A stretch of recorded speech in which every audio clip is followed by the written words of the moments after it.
It would be a good idea if we stopped now and took a look at a practical historical example of not only of the nature of the phenomenon, but of its seriousness as well. And that example is the problem that the Western world has always had with Islam. Basically, what the Christian Europe did hundreds of years ago, after it felt that it had won the contest with Islam, was that it sort of swept it under the carpet. Islam no longer was an issue at all for the Christian world, for the European world. And then, of course, once we get into the 19th and 20th centuries with Western economic power, the technological developments and scientific developments of the West and so on, that consolidated it. Islam simply didn't count any longer. At least that was the theory. And now all of a sudden, Islam has come roaring out from underneath the carpet, and it has become the #1 preoccupation of political life in our period of history in the beginning of the 21st century, because it's the religion that at one time was so beneficial to mankind has now been hijacked, in large measure at least, by some of the worst people probably on the face of the planet. And the result is that it permeates and all aspects of our life, both on the larger political level, even on the simple level of human life of people who want to travel from one country to another by plane and so on. How did this come about, and why did it happen? More importantly, even than that, of course, are the implications. If you look back to what historians call, quite rightly, in European development, the Dark Ages, Europe lived for centuries in what? In darkness, in filth, in squalor, in ignorance, in superstition, in violence, in disorder. And this was the result, we're told, of the collapse of Roman civilization and so on. Fine. But right across the Mediterranean, right across the river, you could almost say, was this brilliant civilization, one of the most brilliant civilizations the world has ever seen. In fact, I suppose it's safe to say that we have never had a civilization in the whole history of human life on this planet that burst with such brilliance in so short a time and permeated all aspects of human life. There's nothing that Islamic civilization didn't seem to be able to accomplish. Take a look at mathematics, every branch of mathematics, trigonometry, geometry, algebra, the invention of the zero, the whole decimal system. It revolutionized mathematical conceptions. The same thing in sciences, physics, chemistry, optics, you name it, medicine. And along with huge advances in medicine, hospitals, actual public hospitals in the cities of the Islamic world. You had these great cities which had street lights, running water, they had museums, they had hospitals, they had universities. And the same thing was true of the other arts, music, even practical, simple things like being able to mail a letter in Lebanon and having it delivered in Morocco, writing a draft, a bank draft in Spain and having it cashed in Persia on the other side of the world, and the whole civilization functioning as unlike Roman civilization, with one common language and with one common moral code. I mean, it is breathtaking. And a civilization that was deeply moral. A civilization in which a man could be not only a warrior, but he could also be a spiritual mystic. He might be a poet. He might be an administrator. But because there was no difference, he was only one human being, he had all these different faculties. It was not a world of endless divisions, this being separated from that, and so on. Now, obviously, you can't have that happening on one side of the river, so to speak, and darkness on the other side, and so inevitably, the Europeans began to borrow, and especially as the Muslims began to invade Europe, first of all in Sicily, southern Spain, southern Italy, and on a very grand scale, of course, in Spain. And the Europeans benefited from this. The first university in Europe was Toledo in Spain, a Muslim university, but Christians came from France and Germany and studied. And then, of course, that produced Oxford in due course, and the Sorbonne and Montpellier and Bologna and Western universities as well, but very limited, very, very limited in the studies that they were willing to contemplate. And the limit, of course, ironically enough, was the source of all these wonders. The one thing that could not be studied, that could not be taken seriously, was the Quran, which had produced this Islamic civilization, because Islam was the work of the devil as far as the church was concerned, and so on. This went on not for 1 or 2 or 3 generations, we're talking about 500 years. It boggles the mind. It boggles the mind how people living so close to such a cornucopia of wonders would not automatically go to the source, no matter what the church said, but nevertheless, that's what actually happened. Now, as Baha'is, we have a number of benefits, but one of them certainly is the extraordinary frankness of the Guardian on certain subjects. He says quite frankly that the Renaissance, the European Renaissance, was not a Christian phenomenon, but an Islamic phenomenon. He credits Islam with the Renaissance, and I think we're in a period of history now where Western historians are beginning to nibble at the edges of this, very nervously at the edges of this subject, but sooner or later, I think this is going to be recognized. But that doesn't change the fact, of course, that basically Europe missed the bus. A whole people, or peoples, a whole continent of people literally missed the bus, because it wasn't only the pointed arch, for example, however valuable that was to Gothic architecture, that was there to be borrowed, if you like. It was the moral and spiritual insights of the Quran that the West denied itself. What do I mean by that?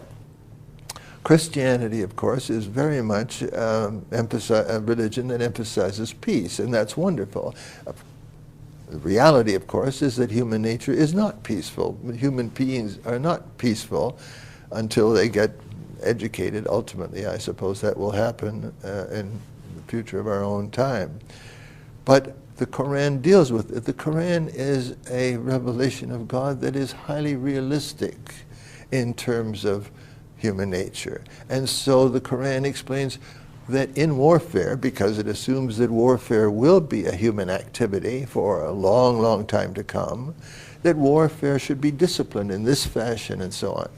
Diplomacy should be of this nature. The relationship between reason and faith is not only encouraged, it's logical to, if you read the Quran, this is logical. Muslim theologians struggled with it a long time, but Islamic civilization demonstrated the fact that as the human being is one, so are the activities that are the positive activities that humanity is capable of developing. Well, the fact that that the West denied itself this kind of discipline, the consequences have been appalling. You can imagine, it's no use saying, well, we don't want to have, the West benefited from not having a religion that has produced the such things as the Taliban and Al-Qaeda and so on today. The Taliban and Al-Qaeda are features of the degeneration of Islam, not of its vitality. There are all kinds of features of the degeneration of Christianity that I don't need to go into, but that I would certainly hold their own with the Taliban and the Al-Qaeda, starting with the Inquisition and going downstairs from there on. The West has suffered. The West has demonstrated its capacity with Judaism, with the Bible, and with the Gospel to explore possibilities in these areas of divine guidance in a way that has illuminated the whole of civilization. You can imagine what would have happened if at the universities in Europe the Quran had been studied with the whole range of its moral teachings, studied by a people who were on the verge of exploring and conquering North America. Well, we didn't do that. Why revisit all this past history after all it's 1,400 years ago? Well, we revisit it because we're still paying the price. It's useless for Christians, for example, to say, well, what kind of a scripture deals with warfare? We're not supposed to have warfare. Well, the answer is, then why have you Christians had so much of it? Because after all, Christians have killed millions more people than the rest of humanity put together. So indeed, we're not supposed to have warfare. God intends to gradually train us out of it. And the Quran is one stage that would have been hugely beneficial. And so I think from a present-day Baha'i point of view, the reason, in my view, I don't know of course, but I suspect that the reason why the Guardian emphasized so strongly studying Islam, and studying it, he says, from the sources, not from Western commentaries on it, studying the original Islamic sources, being unafraid, examining the whole thing, is because we would have filled in this huge gap in the evolution of Western civilization, and in doing so, we would have prepared ourselves far more effectively to understand the purpose of Baha'u'llah in bringing about a global civilization. Now, ironically, the delicate maiden who was supposed to be protected by this refusal to look at the Quran, to take Islam seriously, was of course the Christian faith. All of this rejection of Islam as the work of Satan or something was to make certain that Christianity remained protected and pure and so on in Europe. But in borrowing all of these advantages of Islamic civilization, beginning with the Renaissance and leading on into the Enlightenment in due course, Europe built a new civilization in which Christianity had no place. It built a civilization in which there was a growing gap between faith, between the insights of religion on the one hand, and the real world that people had to live in their day-to-day life, and that they wanted to live in because they were deriving all kinds of benefits from it. So I think it's helpful from a Baha'i point of view if you're going to look at the evolution of religion as Baha'u'llah and the Bab teach it, if we understand that this is a very serious business. The very idea that a whole continent of people could have missed the boat, the whole continent of people could have paid the appalling price that Europe has paid for rejecting the revelation of God for the time that revelation. To look at that, one realizes how serious it is that we as individuals today keep up, that we understand, that we follow, we are eager to see the next stage in the evolution of the cause of God, in this case, the revelation of Baha'u'llah, for our time. it's not that the cause is going to run off the road and so on. We are living in the age of the coming age of humankind. So we are collectively, the human race, guided by Baha'u'llah, is in the process of building what has traditionally been called the kingdom of God on earth, a global society and a universal civilization and so on. And that's going to be a stage by stage by stage process. Obviously, since we've been given the huge privilege of participating in that, of contributing to that, it's vital to us that we know where we are at any given time, and that we not allow ourselves to, through inattention or distraction or whatever you want to call it, to miss the bus, so that we're standing here by the side of the road all by ourselves reflecting on things, and the cause of God is miles down the highway and probably accelerating.